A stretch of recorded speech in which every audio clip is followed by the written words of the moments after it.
नमस्कार मित्रांनो, गुंतता हृदय तुझ्या सवे भाग 49 मध्ये तुम्हा सर्वांचं स्वागत आहे. कालच्या भागामध्ये आपण बघितलं होतं की रिया मुंबईला परत येते आणि ती ऑफिसला जाते. आता पुढे रिया अनुची वाट बघत असताना तेवढ्यात मिनी तेथे येते. झालं का फिरून? ऑफिस काय तुझ्या घरचं आहे?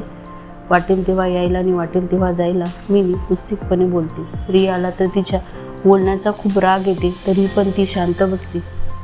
माझ्या नाही पण तुझ्याही घरचं नाही ग, मग तुम्ही कशाला विचारायचे कष्ट घेताय? ज्याचं आहे ते विचारतील ना. मिनी मॅम, रिया थंड पण कडक शब्दात उत्तर देते. त्यामुळे मिनी जास्तच चिडते. ती रागातच पाय आपटून निघून जाते. अगं कुठे होतीस? कळवायचं तरी ना. विजय मॅनेजर, सॉरी सर, मला बरं नव्हतं म्हणून येऊ नाही शकले. तसं मी सरांना कळवलं होतं. Riya okay, take care. Vijay. Riya smile देते. तेवढ्यात पिऊन येऊन रिषभने बोलावलं असं तिला सांगतो. आल्या आल्या बोलवतो. छेडायला कोणी भेटलं नाही का सकाळी सकाळी यांना माझ्याशिवाय? ती मनातच बोलते. May I come in sir? Riya. Rishabh लॅपटॉपमध्ये काम करतच यस म्हणतो. सर काही काम होतं का? रिया. तसं तिला लॅपटॉपमध्ये बघतच कामाचं सांगत असतो. सांगता सांगता त्याची नजर वर जाते आणि तो सांगता सांगता स्टॉप होऊन फक्त तिला बघत राहतो. उफ, या रेड ड्रेसमध्ये काय कमाल दिसते. कोणीही बघून पागल होईल, तो मनातच बोलतो. तो बघतच असतो की तिच्या बोलण्याने तो भानावर येतो. सर ते शहाचं सर्व डिझाईन मी तुम्हाला मेल केलं होतं, बाकी सर्व मी आज कंप्लीट करते. रिया ओके. तो फक्त तिला पाहत तेवढंच बोलतो. तसं तिचं बोलून ती जायला निघते. तरी रिषभ तिच्याकडे एकटक बघत असतो. तुझ्याशिवाय ऑफिस किती खाली वाटत होतं, तुझी बळबळ मिस करत होतो, तो मनातच बोलत असतो. तशी ती डोअर जवळ जाऊन परत येते. Thank you sir. रिया तिच्या बोलण्याने तो थोडा गडबडतो. कशासाठी? रिषभ, सर्वांसाठी. मी ऑनलाईन ऑफिसचं सगळं काम करतच होते, तरी तुम्ही लेटर घरी पाठवलं आणि म्हणून बाबांनी मला लवकर इकडे आणलं, आणि नाशिकमधल्या चहासाठी पण थँक्यू. ती गोड हसत थँक्यू म्हणून निघून जाते. रिषभ तर तिच्या त्या स्माईलवर पूर्ण फ्लॅट होतो. तो हलकेच केसातून हात फिरवतो. मी हसतच चेअरवर रेलून बसतो. आज कितीतरी दिवसाने त्याला ऑफिसमध्ये फ्रेश वाटत होतं. दुपारपर्यंत अनु ऑफिसमध्ये येते. अनु आल्या आल्या रियाला जाऊन मिठी मारते. दोघेही एकमेकींना भेटून खूप खुश होत्या. कुठे होतीस एवढा वेळ? रिया.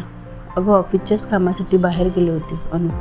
पण तू तर इथलं काम बघते ना, मग असं कोणतं काम होतं जे बाहेर जावं लागलं तुला? रिया. अगं शूटचं बघायला सांगितलं होतं सरांनी मला, म्हणून गेले होते. आता जास्त प्रश्न विचारू नको. अनु. रिया चल आपण बाहेर कुठेतरी जाऊन बोलू, मला खूप बोलायचं आहे गं. अनु एक्साइट होत म्हणते. हो हो जाऊ, पण ऑफिस नंतर मला पण काही सांगायचं आहे. रिया. 2 तास तर बाकी आहे, चल ना जाऊ. अनु. 2 तास म्हणे, हळूच आतमध्ये आहे ना, जीव घेईल तो आपला. रिया. त्यावर अनु कालातच हसते. मी जाऊन बोलते सरांशी, मग तर चलशील ना? अनु. होय झाशीची राणी, आधी तर खूप भीत होती तू सरांना मला पुढे करायची बोलायला, आणि आता जिजूचे फ्रेंड म्हटल्याबरोबर हिंमत वाढली मॅडमची. रिया. होय तसं काही नाही आहे, 2 तासाचा प्रश्न आहे, थांब तू बघ मी परमिशन घेऊन येते की नाही. अनु तसं म्हणून रिषभच्या कॅबिनकडे निघून जाते. मे आय कम इन सर? अनु. अरे अनु, तुझंच ऑफिस आहे, तुला परमिशनची काय गरज? रिषभ. बाई ऑफिस हवर्स संपत आलाय, मला रियाशी बोलायचं आहे, तिला बाहेर घेऊन जाऊ का? अनु. फक्त आजच्या दिवस हा अनु. रिषभ. थँक्यू भाई. आणि हो, नीलला पण सांगून टाक आता. काल तो हॉस्टेलवर सोडत होता मला, खोटं बोलावं लागलं मला त्याच्याशी. मला असं खोटं बोलणं नाही आवडत भाई. अनु. होय, एका माणसाची काळजी खूपच दिसते आहे, रिषभ तिला चिडवत म्हणतो. तसं नाही भाई, आपल्या जवळच्या माणसाला दुसरीकडून पडलं तर त्रास होईल, त्यापेक्षा आपणच सांगितलेलं बरं. आणि तसंही कधीतरी सांगणारच ना आपण, मग लवकर सांगून मोकळं होऊ.